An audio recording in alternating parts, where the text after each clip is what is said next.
kalian tahu itu tidak wajib report full begitu, tidak wajib report full. Jadi apa yang sudah kita bicarakan kemarin, itu bisa kita langsung kita tuangkan.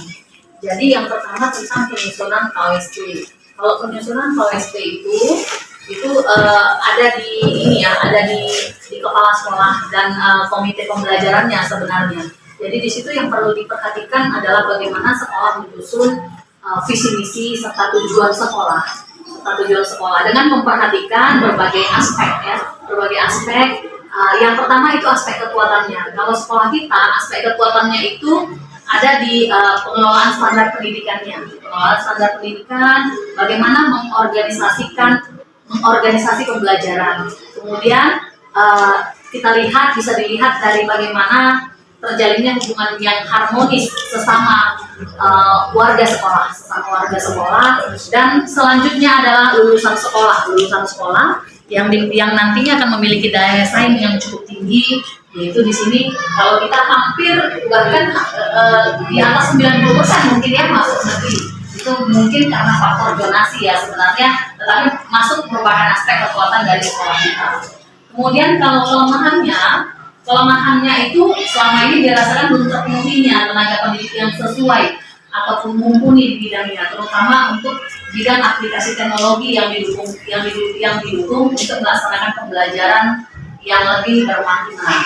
Jadi ini yang dianggap kurang ya, Selanjutnya kita lihat kurangnya perhatian orang tua siswa, membantu siswa untuk mengingatkan siswa belajar di rumah, mengingatkan kembali apa yang telah disampaikan oleh Bapak Ibu guru. Kemudian yang terakhir, kekurangan kita ataupun kelemahan kita adalah kurangnya minat belajar siswa, dikarenakan siswa-siswa kita itu tertanam untuk permainan yang berkembang di saat ini ya, anak zaman ya, generasi Z mereka itu yang sudah terimbas COVID, di mana harus belajar dengan menggunakan gadget, jadi belajar dengan waktu bermain gadget, itu termasuk kelemahan kita. Namun peluangnya adalah rasa trust yang tinggi dari kalangan masyarakat untuk sekolah kita. Itu sebanyak yang belum mengenal huruf ataupun masih belum lancar dalam membaca. Itulah masalah yang ada pada kami. Jadi solusi yang boleh kami lakukan, karena tidak bisanya sesuai modul ajar yang kami ajarkan, maka kami akan membuat ekstra belajar tentang anak-anak kelas 1 di luar jam pelajaran, supaya kami boleh mencapai CP itu. Itulah yang kami buat untuk melakukan ekstra belajar setelah sekolah. Dan dengan rencana tindak lanjutnya dari masyarakat itu, ekstra belajar yang kami rencanakan itu, yang kami jadikan solusi itu akan kami lakukan selama 3 bulan. Selama 3 bulan di hari Senin sampai Kamis. Kami akan memberikan ekstra kepada mereka selama 30 menit setelah pembelajaran berlangsung. Yang bisa kami buat, kenapa kami buat hanya sampai Senin dan Kamis, sampai Kamis? Karena hari Jumat dan Sabtu kita semua sudah pulang sekolah cepat, jam pendek. Jadi tidak mungkin anak-anak kami tahan sementara mereka sudah melihat itu kelas 6 udah pulang, jadi ngapain sini ya gitu. Jadi kami memang cuma 4 hari di hari Senin sampai Kamis. Itulah di dalam masalah kami dalam modul ajar.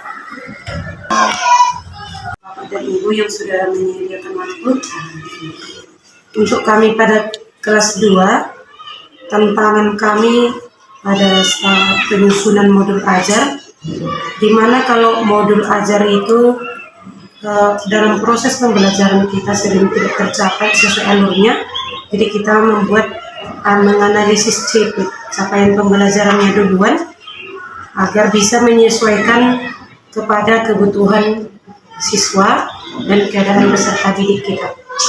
Adapun solusi yang kami buat, kami mengadakan diskusi bagaimana untuk menganalisis CP itu agar sesuai kepada proses pembelajaran yang kita laksanakan setiap harinya.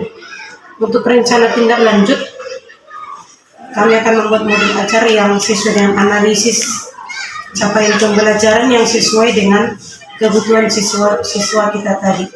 Seperti halnya masih ada beberapa siswa kita dalam hambatan calistung. Jadi untuk siswa kita yang belum mampu dalam hal itu, kita mengadakan jam tambahan untuk anak didik kita yang belum bisa lulus calistung di luar jam pelajaran, 30 menit setelah jam pulang sekolah. Itulah yang kami rancang dalam hal pencapaian ke modul azar. Yang pertama dan barangkali ini termasuk tantangan kita semua. Yang pertama kami buat di sini waktu yang terbatas ya. Kita ketahui bahwa modul ajar dari Kemendikbudristek itu per bidang studi aja banyak bagian-bagian. Contoh untuk matematika dia sampai untuk 1 tahun dia ada 20 unit dan 1 unit dia bisa sampai 30-an lembar ya. Nah jadi terus terang, nah ini mungkin kita tidak malu untuk menyampaikannya. Kalau kita memang benar-benar untuk memodifikasi dengan kualitas ataupun secara efisien, tentu membutuhkan waktu ya. Kami sudah menyadari dan melaksanakan ini bahwa hanya untuk identitas saja kalau kita edit semua untuk contohnya matematika 20 unit membutuhkan waktu. Nah jadi itu tantangannya. Solusi yang kami buat ya bertahap lah. Modul ajar itu kita kerjakan, kita modifikasi dan kita print. Seperti kami di kelas 4, contoh untuk bahasa Indonesia masih hanya bab 1, bab 2 yang sudah kami kerjakan dan kami print. Untuk matematika juga masih sampai 3 unit. Jadi mana yang kita kerjakan atau kita ajarkan dulu untuk selama 2 bulan ini, itu dulu kita modifikasi mengingat waktu yang sangat terbatas. Kemudian rencana tindak lanjutnya ya kita bentuk kerjasama antar wali kelas untuk memodifikasi modul ajar yang begitu banyak ini dengan waktu yang terbatas. Jadi saya dengan Ibu Manalu terus melakukan kerjasama. Ya, walaupun tadi malam saya telepon nggak diangkat ibu itu ya. Iya. Jadi kami terus itu kadang kami bawa laptop ke sini tuh menyelesaikan bagian per bagian. Saya rasa kalau untuk langsung sekaligus ya paling kita tinggal print yang di yang dari Kemendikbud itu kan. Tapi kita buatlah tahapan-tahapannya untuk proses pengerjaannya. Di sini kami kelas 5 mau minta arahan kepada Bapak Ibu tentang pertama modul ajar. Di sini kami karena memang masih pertama kurikulum merdeka, kami masih bingung bagaimana penurunan CP itu ke TP. Dan menurut kami TP itu tujuan pembelajaran untuk anak kelas 5 yang ada di sekolah kita itu terlampau tinggi, Pak. Itu terlampau tinggi. Dan gitu kalau bisa kami lihat ya, khususnya matematika itu melompat. Yang pertama itu mengenai bilangan desimal dan bilangan bulat, melompat lagi dia ke rata-rata bagian ini statistik gitu. Setelah itu balik lagi dia ke perkalian desimal. Jadi tujuan pembelajaran itu kayaknya melompat menurut kami. Udah banyak, tinggi dan melompat-lompat pula, nggak terarah gitu Pak. Kalau menurut kami wali kelas 5 di sini. Dan kami juga kebingungan dalam modul ajar ini untuk pembagian alokasinya Pak.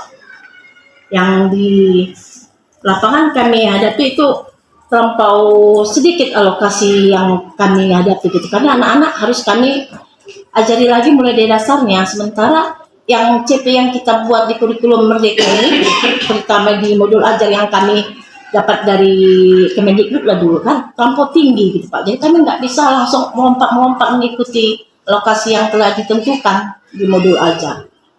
Jadi kami itu kesulitannya Pak. Dan yang solusi kami berikan di sini, kami mohonlah Pak, Lokakarya mengatakan monitoring lagi begitu. Dan rencana tindak lanjutnya kami buat di sini Pak, biar ada diskusi komunitas rekan-rekan guru yang satu rombel gitu Pak. Selain kami yang bertiga yang di sini, perlu juga lah kami diskusi sama yang lain juga gimana kok ada waktunya kan, tapi waktu jam pembelajaran lagi gitu Pak, biar jangan guru-guru itu berkeberatan gitu. Itu dari kami tentang modul ajar Pak.